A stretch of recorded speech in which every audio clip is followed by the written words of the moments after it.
If you're playing a word association game and your word is punk rock, the first thing you're not going to think of is Rolling Stone, okay? This publication is known for pop music, rock and roll music, that kind of thing. Sure, they might know the big ones, but they're not who you're going to for punk music recommendations, okay? But in 2016, that's exactly what Rolling Stone did. They put out a top 40 greatest punk rock records of all time, and today I thought it would be fun to gatekeep Rolling Stone. We're going to go through their top 40 punk rock records of all time, and we're going to see if it's weird. Spoiler alert, it's weird. Hey, how's it going? It's your friendly neighborhood gatekeeper Dan Frampton here. So let's set some expectations before we jump into this thing.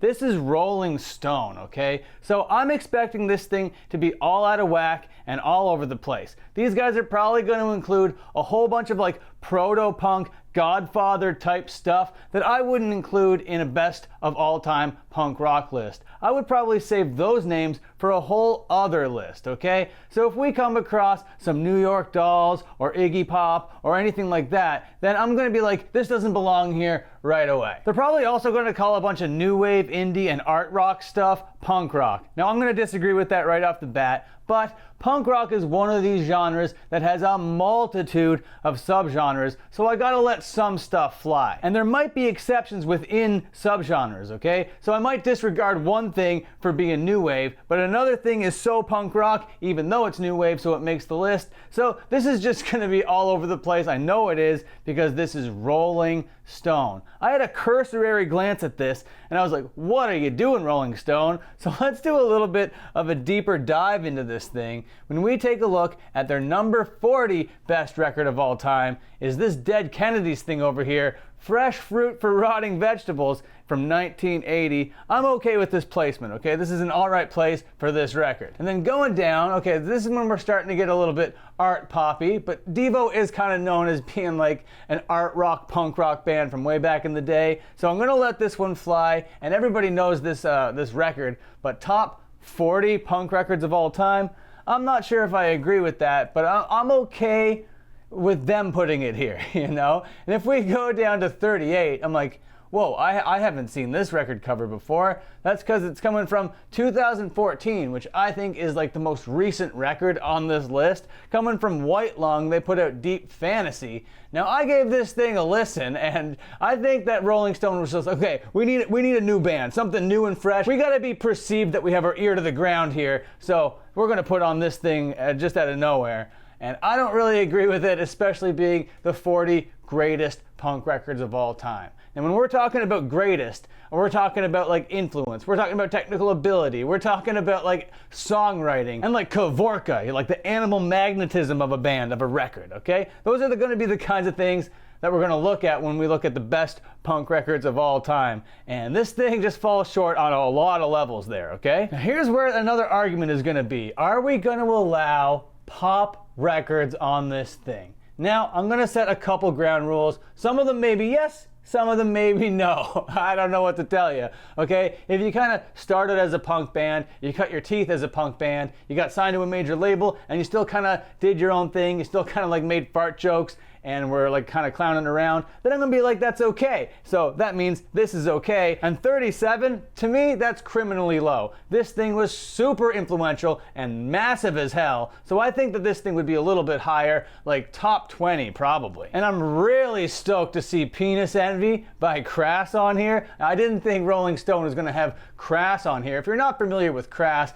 kind of like this 70s English art anarchist kind of collective, I guess. But this record is just so cool, and I'm hyped it's included. I would have it maybe, yeah, 36 is probably a pretty good spot for this, no matter who's writing this list. That's pretty cool. Fugazi, 13 songs. Now, I have a lot to say about Ian Mackay. This is not my favorite effort by them at all, okay? I wouldn't have anything for Fugazi on like the top 50. Maybe the top 100, maybe I'd allow Fugazi in there. But 13 songs coming in here at 35, I'm just not feeling it. Sure, it has Waiting Room on there, which is a very, very classic, iconic song, but the whole record is one piece. I don't feel it as hard as that, okay? Now here's gonna be where more arguments happen, okay? Are Joy Division a punk band? Are they a new wave band? This thing came out in '79. It was so ahead of its time. It's so influential. So many people are like wearing this shirt to this day, okay? There's so much lore and backstory to everything about this band. They're very purposeful. Their songs are great. So yeah, I'm gonna allow this to be here. And if you're gonna allow this to be here, maybe 34 is a little bit too low. Maybe like top 25-ish. Now the Slits came out with this record cut, okay, in 1979, and it's like doing its own thing from front to back. It's like a little bit reggae, it's got a little bit of a ska thing, it's got a bit of like a working class element going to it, it's got tons of attitude. 33, I don't know, I think that might be a little bit too high if we're talking about punk records of all time. Sure, it's a great record, but I don't know if 33 is really the best spot for this one. And I know they want to have some like legacy records on here to be like, you know, these are the records that formed the genre, but be that as it may, we're talking about greatest punk records of all time, not necessarily most influential. That's just like an element to this. Now, if we're talking Misfits, Walk Among Us coming in at 32, I think that is criminally low. This should be at least top 15. I don't know if I'd put this top 10. I think if I were making a list, it wouldn't quite squeak into the top 10, but like, it's the Misfits. And this is like the Misfits record. And in my opinion, it's probably like the only actual good front to backer that they put out. But that's again, my opinion, and I'm here to say my opinion, so if you disagree with that, let me know. Let me know what you think of the old Misfits coming in at 32. Now here's another band that's going to be a little bit divisive, okay? We got the Yeah Yeah Yeahs. Karen O is the front person over here, the Yeah Yeah Yeahs, and they've always been a little bit avant-garde, but they're definitely more of like an indie art house type thing. And yeah, sure, they kind of came across my radar as kind of like a punkish type band, but listening to these guys, they are not a punk band in my opinion. Even though they do have a ton of attitude about them or whatever, a whole lot of grit, a whole lot of style and stuff like that, I don't know, dude, and especially of all time 31, I'm not feeling it. Not feeling that at all. Everything I just said about this record can be applied to this record. Sonic Youth, iconic, legendary, almost like deity level band, okay? I would never call them a punk band. Yeah, they've always been punk adjacent, but to me, not a punk band. 30 greatest of all time. This isn't even their greatest record of all time. But the Replacements coming in at 29, I'm actually kind of stoked about that. That actually kind of works for me. Sorry, Ma, forgot to take out the trash. This thing is an awesome record. And 1981, man, this is like just when hardcore started to become hardcore. This record over here is pretty multifaceted, pretty aggressive, pretty melodic, serious at times, funny at other times. It's just like a good record. 29, amazing place for it. Now I made a video about this record over here and this guy that fronted this band over here, Germs, okay? Very iconic. This circle is gonna be around until the end of time, until we've stopped talking about punk rock. This record is that iconic. Yeah, it is super sloppy, but my God, the amount of charisma on this thing is just through the roof that I can't even like deny it, all right? Now, I don't really like Darby Crash. I think he's a little bit of a loose cannon or whatever, and that's kind of the appeal, you know? That's kind of like the whole thing. And 1979, really at the beginning of like the hardcore stuff, so you gotta give it all the respect in the world for all of those things, but to my ears and for my money, I'm not putting it this high on the list. But I wouldn't argue with anybody putting this anywhere on their top of all time list. This definitely belongs on a greatest of all time punk list. And so does this, but much, much higher. Now this isn't really a record. They took the first two 7-inches, put them together, and kind of like called it a record. It's more of like a compilation, but in my opinion, I look at it like a record, and it's my favorite like hardcore punk rock record of all time. If I was making like a my favorites list, this is probably right there at the tippy top of it. I'd have to do a little bit of thinking, so don't like hold me on that. I might do a list down the line. But 27, way too low. Absolutely too low. And I think they just put this record here because it was also yellow, but it is good. Flipper's like they named their band after like a dead fish that he saw during like an acid trip or whatever. I don't know if it was a dead dolphin. It was some washed up dead animal with a flipper. And they're like, we're gonna call our band Flipper. And they certainly did. And this record's all right. It's not my favorite of all time, 26. I wouldn't I wouldn't say so. I wouldn't even put this in top 100 probably. Now when I said there was going to be some rules broken, this is going to be one of those rules that are broken. This is Mission to Burma and their record Versus, and at 25, that's okay. This is a bit of like definitely an art project, okay? That is definitely what this is. They're kind of like a prog rock band that just was like also a punk band kind of thing. And in 1982, they were putting a whole bunch of different things together, from punk rock, blues, you name it, they were throwing it on this record over here. And I would consider this thing a punk record, but I don't know if I would consider it the 25th best of all time. Top 25? No, maybe top 100. I would allow this thing to land itself in the top 100 for sure. Rolling Stone is going to say that The Jam and All Mod Cons is going to be on this list. I necessarily wouldn't do that, okay? This record's okay, and like the whole mod thing, I kind of get it. It had its time, it had its place. There was the revival for it, which had its time and its place. But 24th of all time, I don't think so, bud. I absolutely don't frickin' think so. And I absolutely don't frickin' think so about this thing. This thing doesn't belong on the top 100. Next record.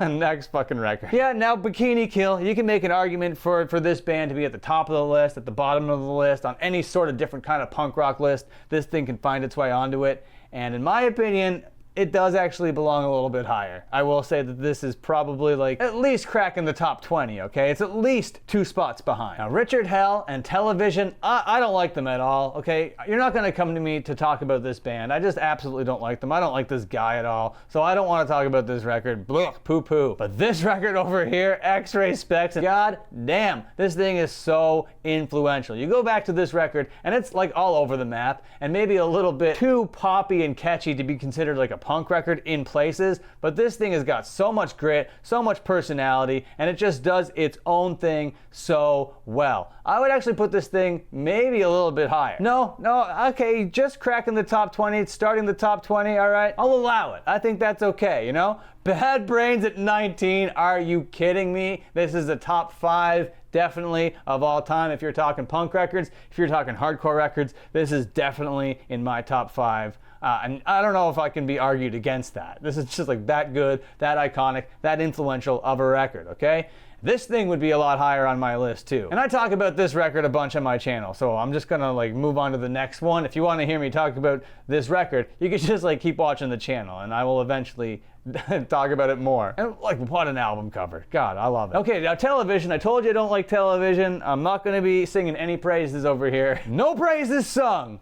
Bad. Milo Goes to College at number 16. I don't know about that. This thing would be in my top 10 for sure, for sure. Now, if we're talking pop punk records, this is probably number 1. And that's another list that I could probably make. Okay, New York Dolls, like I said, if we were to come across some New York Dolls, proto-punk stuff, yeah, sure, the guy that managed New York Dolls went on to manage like the Sex Pistols. It's all just like art stuff. It's all a put together product. And even though these guys were like really railing against the system and doing their own thing way before punk was a thing, I gotta appreciate them as like forefathers of the genre, but I'm not putting them on the greatest punk records of all time, especially in the top 15. Sleater Kinney, coming out in 1997. Now this record over here is badass. And in my mind, I never grouped this together with punk bands. Like Sleater Kinney has always been like post-grunge kind of alternative adjacent type band. But it wasn't until I went back and listened to it, it's like, okay, yeah, there's a little bit of Riot Girl going on here. There's a little bit of punk rock attitude here. But listening to the whole record, I'm not calling this thing a punk record, and I'm definitely not calling it the 14th best one of all time. That's craziness to me. That's absolute madness talking. Husker Du, are you kidding me, bro? These guys have went through many phases of their career, and these guys were just doing concept albums before concept albums were really a thing. They're doing 3-chord, hardcore, punk rock tunes, telling a story from beginning of the record to the end of the record, but then there's also like acoustic interludes, and you could definitely hear how like the early 90s alternative rock stuff was inspired by these guys. 13, that's actually a pretty good spot for this record. Yeah, it's a pretty good spot. Proto-punk, Patti Smith, Horses, this record amazing, her vocal style amazing, these songs so well written, so cool, absolutely legendary. Like I said, deity level type performer, best punk records of all time, not on my list, not now, not ever. I'm so sorry about that. that, even though every punker looks up to Patti Smith. Now people would be putting Blondie on there, okay? They'd be like, you know what, Debbie Harry belongs on this list. No, she looked up to Patti Smith, so Patti Smith trumps her, you know what I mean? But that's not how I look at these lists, okay? Now the Buzzcocks laying really early foundations for pop punk on Singles Going Steady. If I were to make my pop punk greatest records of all time, this is probably cracking the top 10 for sure. Now what happens when a band starts as a punk band, they think they're playing punk music the whole time, but then when the world catches on to it, they call it something completely different, something that you don't identify with. It's called grunge, okay, whatever, but we're the biggest band of all time. We're a punk band, but you guys think of us as a grunge band? Okay, yeah, whatever. We're gonna put out the most polished pop record of all time, but we're a punk band. Does that make this a punk record? In my opinion, I don't know. This is like a super gray area, man. This is really, really gray area for me, because definitely I would consider a lot of their other records, even the ones that came after this one, to be more punk than this record. But the fact that this record is this record and has this cover, and it has, I like Territorial Pissings is just such a crazy song. It's actually kind of a crazy record, and it's actually kind of crazy that it exists. So I will allow it, and if I'm allowing it, okay, cracking the top 10 is all right by me. I knew we were going to see X on here. Come on, this is a Rolling Stone list about punk. Now, I don't know if you know X, but they're kind of like this proto-hardcore punk band kind of thing with like a couple in it or whatever. They were never really my cup of tea, but people that love them are like, these guys are the most influential band ever. They were too like soft for hardcore, but too hardcore for regular punk. They really carved their own path. They did their own thing. They're X, okay? They're just for like the California's top punk band of all time. A lot of people think that. Not me. I am not one of those people. But does that mean it's bad? Absolutely not. Of course not. If you like, you know, songs about disgusting evil people and, you know, the kind of scum that you find around Los Angeles, then you might find something in this record for sure. But that stuff just grows a little bit tired for me. Now, I'm not necessarily a Black Flag supporter, but here at number 8, seeing Damaged, I can't see anything wrong with that. That's a great spot for that record for sure. Oh my God, yes, I am so stoked to see Rolling Stone put the Minutemen on here. Now, if the Minutemen putting out this record over here, double nickels on the dime, I don't know, man. Definitely should be higher up than this record. These records are kind of similar in some ways. They kind of like drive the same path, but to me, this Wire record is maybe like top 75 of all time, even though, you know, people sing its praises all over the place. But this record over here, damn, man, number 7, pretty great. Pretty great spot for it. I might have it, yeah, number 7, that's a great spot for this record. Now break it into the top 5, we got Gang of 4 with Entertainment. Pretty classic record, pretty iconic. I wouldn't put it in the top 10, maybe the top 20 for sure. But for me, for my money, I'm leaving this spot open for other bands for sure. Iggy Pop, like I said, we're not gonna count this guy. But this record, I don't know, it's not really a commercial friendly record. This thing is rough as hell. It has so many jagged corners from beginning to end. It is so goddamn fucking lo-fi and intense. But it's not a punk record in my opinion. It's like a really super raw rock and roll record, and kind of just like coming right out of the 60s, and this existing, that's kind of crazy, dude. That's like absolutely madness. But I'm not putting it on my list. Now the top 3 in everybody's best punk albums of all time list are gonna have these 3 bands just like shuffled around. You know who they are, all right? We don't need to like guess who these are. If you're like a punk fan, you know who these top 3 are. You just don't know which order they go in. And you probably put them in a different order than this list, and you probably put them in a different order than I do. And I certainly definitely have different places for these records too. Out of those top 3, the first one that we're gonna see, never mind the bollocks, okay, you got the Sex Pistols. Yeah. You can't really talk about like the nucleus, the beginning, ground zero, patient zero, as it were, of punk rock without talking about the Sex Pistols. But for me, I'm saying I don't really like this record at all, but it is super iconic and you cannot deny it. Look at these colors together, just everything about it is kind of beautiful, but except for the music itself. And then you're coming into number 2. Who do you think is gonna be here? What do you think is the number 2 if we're getting Nevermind the Bollocks here at number 3, okay? That's right, you guessed it. You guessed it correctly. It's The Clash. And I personally love how The Clash is higher on this list than the Sex Pistols, because they saw the Sex Pistols go in this punk direction because they're from England, right? And they were like, oh man, we gotta go kind of like in this direction. And then when they did it in like a much better way, like an objectively much better way. Joe Strummer is just a genius. I love that man. This record is great. But what band haven't we talked about yet? Who could it be? Oh my god, what is gonna be the greatest punk record of all time? I friggin' wonder. Do we even need to go down and look at it? Yeah, okay, obviously, it's the Ramones, okay? Now, some people put other Ramones records on here because they want to be different, because they want to like scratch a different itch, okay? They want to be the different person, okay? But the Ramones definitely are the punk rock Beatles, and it's like nothing is really as clear as like the beginning of something, okay? It's not really that cut and dry, okay? It happens over time. It's very gradual, but for the sake of talking about it, you got to draw the line in the sand somewhere and be like, this is where it began, and in this conversation and in this world and in this culture, this record here at number 1, this is where it began. Just look at the hair, the posture, the lanky nature of these guys, their faces, everything about just their look is iconic and timeless and absolutely inspiring. And then their sound is just so friggin' tight. They're just doing surf rock, but so loud and so fast and with like really cool, catchy hooks. So yeah, it sounds simple, because yeah, it was simple, and that is the beauty in this record. Would I put it at number 1? Yeah, probably actually. yeah, probably. But if you made it all the way to the end, I appreciate you so friggin' much. Leave a couple pancakes down there in the comments. Like and subscribe, ring the bell if you're cool as hell, and until my next upload, you can watch another upload.